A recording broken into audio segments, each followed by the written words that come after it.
So, what is Web3? So, first of all, we should understand what is Web 1 and what is Web 2. Web 1 basically is the TV and the radio where you can actually receive data, but you cannot send data. Of course, on TV, you can switch between different channels, but you cannot tell a specific channel that you want to watch a specific video or a specific program. Now, after that, Web 2 came to the world. Everyone was calling it the internet. At that time, you were able to send data in addition to receiving data, and that was the time of the invention of emails. Initially, it was very basic in which you can send and receive text, and later there was a huge improvement. We were able to send and receive images, videos, audio, and all type of files. People went very crazy with this, and later more features came to Web 2. It became faster and better, and also there was lifetime data, or what's called WebSocket, in which you don't need to refresh the page in order to see what's new. If you want to see your new emails, it will just come in real time as a form of notifications. And Web 2 actually kept evolving. There was even much more features came to it. Later, there was Web 3 came as a way to handle trust. If you noticed, maybe you don't trust most of the websites. Like some of the websites steal your data, like Facebook. They change their privacy anytime, and you have nothing to do with that. Some websites, like PayPal, also they change their policies, and sometimes you lose some money. It happened to me personally. I lost some of my money because they changed some laws against my country. Now imagine a world where you can vote for a website. For example, PayPal, suddenly they have new updates. Imagine the users, they can vote whether to accept that update or to reject that update. Imagine a world where a website is immutable, and if PayPal released a website to the internet, they cannot delete it, they cannot update it, they cannot do anything. No one can change it, no country, no one. This way, if you want to make new changes, you cannot make it on the actual website that is already on the blockchain. What you can do is you can create a new website. So imagine you have the option to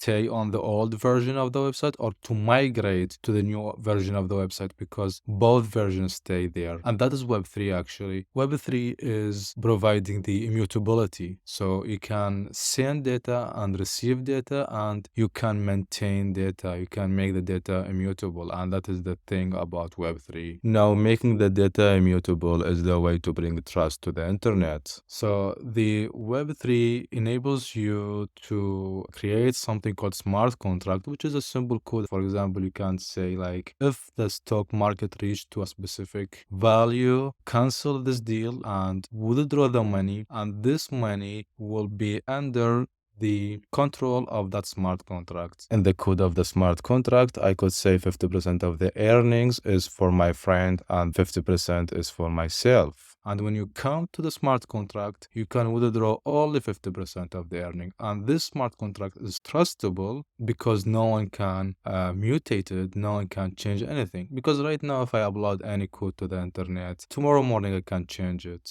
But if I upload a code to the blockchain, no one can change it. Now, Web3 also, it has its own evolution. Initially, there was only Bitcoin, which has ledgers. And Bitcoin, it shows how much money do you have and how much the other person have money. So it was just a form of ledgers, and it was mutable, and of course it's trusted. And later there was Ethereum blockchain, which enables you to create actual smart contracts. So instead of just storing data in it, you can store a code. Now with Ethereum, there was a problem, which is every time you want to make changes to your smart contract, you cannot make changes. You can create a new version of your smart contract and publish it to the blockchain. And people have the option to stay on the old smart contract or migrate to the new smart contract, which is good. It's good to have this option. But the problem was too many smart contracts. People just migrate from it and it's just abandoned and no one uses it anymore. So the Definity blockchain came to solve these problems and too many other problems actually. So on Definity blockchain, you can upload a website and you can set controller to this website. This method is to upload a website and make a controller. This controller is mutable, but the website itself, it is actually mutable. It can be changed by the controller. Now, the controller smart contract, it's basically a smart contract just like anyone on the Ethereum, but the difference is this smart contract, you can have a system like a voting system that we just mentioned. And this voting system, for example, I can choose who can vote. For example, only the active users. So the new users and the users who are not active, they cannot vote. Or I can choose the owners of the website can vote on updates. So voting on updates means that you are actually making a decision or participating in making that decision whether to reject or accept update, which bring the democracy to the internet. To summarize everything here,